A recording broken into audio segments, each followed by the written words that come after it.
Assalamualaikum warahmatullahi wabarakatuh. Allahu akbar, Allahu akbar. La ilaha illallah wallahu akbar.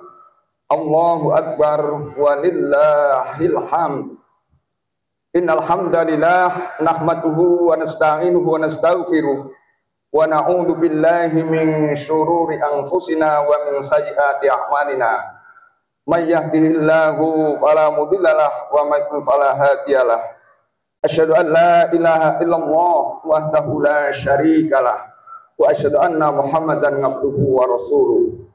Allahumma shalli ala Muhammad wa ala alihi wa ashabi ajma'in. Amma ba'du.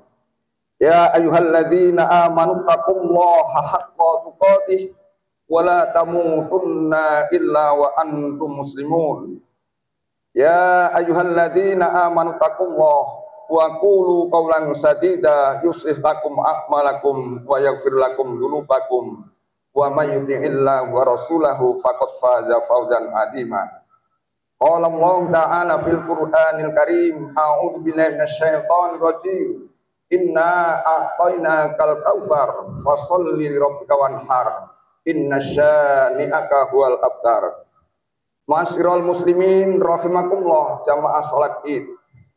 Segala puji bagi Allah Rabb semesta alam yang telah menganugerahkan kepada kita nikmat iman dan nikmat Islam serta mempertemukan kita kembali pada hari yang mulia ini, hari raya Idul Adha, hari yang penuh berkah, hari di mana jutaan umat Islam dari berbagai penjuru dunia bersatu dalam balutan ihram menunaikan rukun Islam yang kelima, yaitu ibadah haji. Dan di hari yang sama kita di sini memandangkan takbir, tahmid, dan tahlil serta menyembelih hewan korban sebagai wujud ketundukan dan ketaatan pada Allah Subhanahu wa taala. Salawat serta salam semoga tercurah limpahan kepada junjungan Nabi kita Nabi Muhammad sallallahu alaihi wasallam beserta para keluarga, para sahabat dan seluruh umatnya yang senantiasa istiqomah dan ketaatan pada Allah Subhanahu wa taala sampai akhir zaman. Marilah kita tingkatkan keimanan dan ketakwaan kita kepada Allah Subhanahu wa taala dengan sebenar-benar takwa yang secara istilah takwa adalah imtitsalul awamiri amarullah wajtibabu nawahi, yaitu dengan senantiasa mematuhi dan menjalankan segala perintah Allah dan menjauhi larangan. Pada hari yang agung ini, marilah kita bersama-sama merenungkan kembali makna hakiki dari ibadah kurban. Kisah agung Nabi Ibrahim alaihissalam dan putranya Ismail adalah landasan utama syariat kurban. Sebuah kisah tentang ketaatan yang luar biasa, keikhlasan yang tanpa batas, dan pengorbanan yang tak terhingga. Ketika Allah memerintahkan Ibrahim untuk menyembelih Ismail, tidak ada keraguan sedikit pun dalam hati beliau, bahkan dari Ismail sendiri sebuah ujian keimanan yang menggetarkan yang Allah abadikan dalam firman-Nya surat As-Saff. Falamma balagha ma'hu sa'ya qala ya bunayya inni ara fil manam anni adzbaka fangdur madza tara qala ya abatif al ma tu'maru satajiduni insyaallah minas sabirin. Maka tatkala anak itu sampai pada umur yang sanggup berusaha bersama-sama Ibrahim, Ibrahim berkata, wahai anakku, sesungguhnya aku melihat dalam mimpi bahwa aku menyembelihmu, maka pikirkanlah apa pendapatmu. Maka anak itu menjawab, hai bapakku, kerjakanlah apa yang diperintahkan padamu, insya Allah kamu akan mendapatiku termasuk orang-orang yang bersabar. Allahu Akbar, walillahil hamd. Dari kisah mulia ini kita belajar bahwa korban bukan hanya tentang hewan sembelihan. Korban sejatinya adalah manifestasi dari pengorbanan yang lebih luas dan mendalam. Ia adalah simbol dari ketaatan total kepada perintah Allah, kesetiaan untuk melepaskan apa yang paling kita cintai demi keridhaannya, yang mencakup pengorbanan waktu, pengorbanan tenaga, harta, bahkan ego kita demi kemaslahatan bersama. Hewan yang kita korbankan hari ini adalah representatif fisik dari harta kita. Namun semangat korban harus menembus dimensi materi, merasuk ke dalam setiap sendi kehidupan kita. Jamaah rahimakumullah, pengorbanan dapat kita terapkan dan dalam berbagai aspek kehidupan. Di era modern ini semangat berkorban perlu kita hadirkan dalam berbagai aspek. Yang pertama, dalam keluarga, pengorbanan berarti mendahulukan kebutuhan anak-anak kita, pasangan kita di atas kepentingan pribadi. Meluangkan waktu berkualitas bersama mereka, mendidik mereka dengan kasih sayang dan ajaran agama, serta menciptakan lingkungan rumah yang penuh kedamaian. Seorang ayah berkorban waktu dan tenaga untuk mencari nafkah yang halal. Seorang ibu berkorban waktu dan kenyamanan untuk merawat dan mendidik anak-anaknya. Sebagaimana Allah ingatkan, ya ayyuhalladzina amanu qu anfusakum wa ahlikum naro. Hai orang-orang yang beriman, jagalah dirimu, peliharalah dirimu dan keluargamu dari siksa api neraka. Kemudian yang kedua, kalau kita terapkan dalam sendi pekerjaan kita, pengorbanan berarti berdedikasi, jujur dan profesional dalam setiap tugas yang diemban, memberikan sesuatu yang terbaik dan tidak mengambil hak yang bukan milik kita. Pengorbanan demi menciptakan lingkungan kerja yang kondusif dan produktif. Rasulullah SAW menyampaikan sabdanya, yang artinya dari Abu Hurairah radhiyallahu anhu, Rasulullah bersabda, sesungguhnya Allah menyukai apabila salah seorang dari kalian mengerjakan satu pekerjaan, ia lakukan dengan itqon atau profesional. Kemudian yang ketiga, dalam masyarakat, pengorbanan berarti ikut serta dalam kegiatan sosial, membantu yang membutuhkan, menjadi relawan, mengulurkan tenaga kepada fakir miskin, anak-anak yatim dan orang-orang yang tertimpa musibah. Ini adalah wujud nyata dari kepekaan sosial dan kepedulian kita kepada sesama manusia.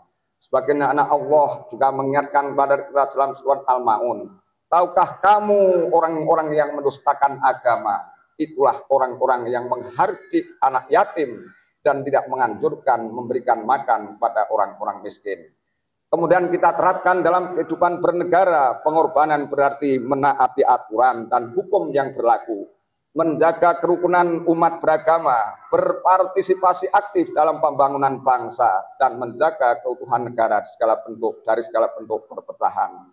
Ma'asyiral muslimin rahimakumullah, di tengah era globalisasi dan perkembangan teknologi yang makin begitu pesat, kita sering dihadapkan pada godaan individualisme dan materialisme, kecenderungan untuk mementingkan diri sendiri, mengejar keuntungan pribadi semata, dan mengukur kebahagiaan dari kepemilikan harta benda, menjadi sebuah tantangan besar. Semangat pengorbanan yang diajarkan dalam Idul Adha hadir sebagai penawar yang ampuh.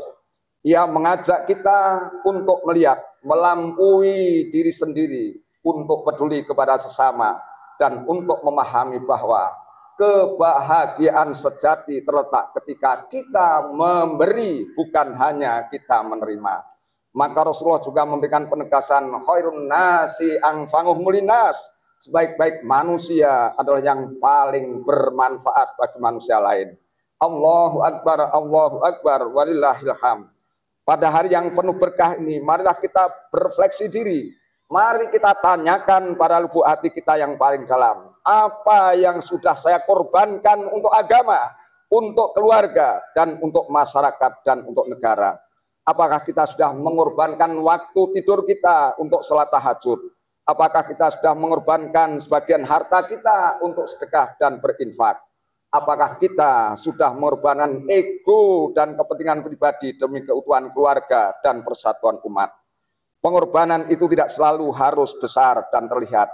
Sekadar senyuman tulus kepada sesama, ucapan salam yang hangat, atau membantu tetangga yang kesulitan, itu semua adalah wujud pengorbanan kecil namun bernilai besar di sisi Allah Subhanahu wa Ta'ala. Selanjutnya, ketika kita mengkaji beberapa makna dari ibadah korban, banyak hal yang bisa kita ambil dalam kehidupan kita dalam rangka meningkatkan kualitas hidup kita. Yang pertama, berkorban meluruhkan ego dan keserakahan. Sejatinya korban adalah panggilan jiwa untuk melepaskan belenggu harta duniawi. Ia mengajari bahwa semua yang kita miliki hanyalah titipan, tak layak dipertahankan dengan keserakahan, namun harus diserahkan dengan penuh keikhlasan. Yang kedua, mengukir jejak ketulusan Ibrahim. Dalam setiap tetes darah hewan kurban terukir kembali kisah keteladanan Nabi Ibrahim alaihissalam dengan anaknya. Kita diajak menyelami kedalaman cintanya pada Sang Kholik yang jauh melampaui cinta pada putra kesayangannya. Ini adalah ajakan untuk menyerahkan segenap jiwa dan raga demi ridho Allah SWT. Kemudian yang ketiga, berkorban sebagai jembatan kasih sayang sama. Karena dengan berkorban yang dibagikan adalah simpul kasih yang mengikat kita. Ia bukan sekadar protein, melainkan harapan dan kebahagiaan yang mengalir ke sanubari mereka yang membutuhkan merajut senyum di wajah-wajah yang jarang tersenyum. Allahu Akbar, walillahil hamd. Kemudian yang keempat, dari ibadah korban akan menyuburkan benih takwa di hati. Korban adalah pupuk bagi pohon takwa dalam diri. Saat kita meniatkan korban, saat itu pula benih kehati-hatian, kepasrahan, dan ketaatan tumbuh subur mengakar kuat dalam jiwa kita. Kemudian yang kelima, korban adalah simfoni syukur atas nikmat ilahi. Korban adalah melodi syukur yang kita lantunkan kepada Allah atas segala karunia. Ia adalah pengakuan bahwa segala rezeki berasal dari Allah. Dan dengan berbagi kita menunjukkan rasa syukur terima kasih kita secara tulus pada Allah Subhanahu wa taala. Kemudian yang keenam, berkorban adalah pelebur dosa dan pembersih jiwa. Konon setiap helai bulu hewan korban adalah penebus dosa. Ini adalah pengingat bahwa dengan berkorban kita tidak hanya membersihkan harta, tetapi juga membersihkan diri dari noda-noda kesalahan, memurnikan jiwa dari karat-karat dosa. Kemudian yang ketujuh, meneladani kedermawan sang Nabi Rasulullah SAW adalah teladan kedermawanan. Korban mengajarkan kita untuk meneladani sifat mulia beliau, mengulurkan tangan tanpa pamrih dan merasakan kebahagiaan dalam memberi. Dan yang terakhir, korban adalah investasi abadi untuk akhirat. Ingatlah, sesungguhnya apa yang kita korbankan di dunia ini bukanlah sebuah kehilangan, melainkan investasi terbaik untuk kehidupan yang abadi di akhirat kelak. Setiap keikhlasan akan berbuah pahala yang tak terhingga, menjadi bekal paling berharga di sisi Allah di hari kelak. Mari kita jadikan Idul Adha ini sebagai momentum untuk menghidupkan kembali semangat berkorban dalam diri kita. Bukan hanya sebatas ritual tahunan, tetapi sebagai gaya hidup yang senantiasa menuntun kita menuju pribadi yang lebih bertakwa, lebih peduli, dan lebih bermanfaat bagi sesama. Semoga Allah menerima amal ibadah korban kita, mengampuni dosa-dosa kita, dan menjadikan kita termasuk golongan hambanya yang senantiasa berikhlas di jalannya. Barakallahu wa lakum fil Qur'anil azim wa nafani wa iyyakum bima fihi minal ayati wa dzikril hakim. Wa taqabbal minna wa minkum tilawatahu innahu was-sami'ul alim. Allahu akbar, Allahu akbar. La ilaha illallah wallahu akbar. Allahu akbar walillahil hamd. Alhamdulillahilladzi hamdan katsiran thayyiban mubarakan fi. Asyhadu an la ilaha illallah wahdahu la syarikalah wa asyhadu anna Muhammadan abduhu wa rasuluh. Allahumma sholli ala Muhammad wa ala alihi wa ashabi ajmain. Ma'asyiral muslimin wal muslimat rahimakumullah. Sekali lagi marilah kita tingkatkan takwa kita kepada Allah, karena takwa adalah bekal terbaik bagi kita ketika kita nanti akan menghadap Allah Subhanahu wa taala. Yang tidak lain adalah kita terus jalankan perintah-perintah Allah dan kita tinggalkan, kita jauhi larangan Allah Subhanahu wa taala.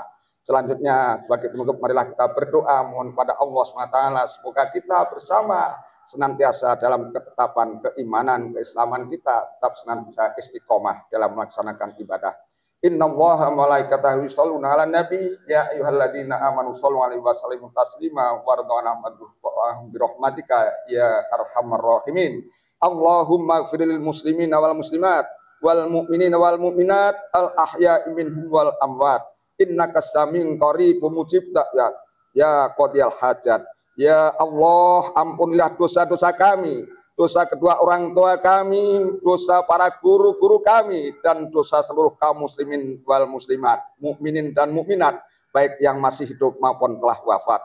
Ya Allah, terimalah amal ibadah korban kami.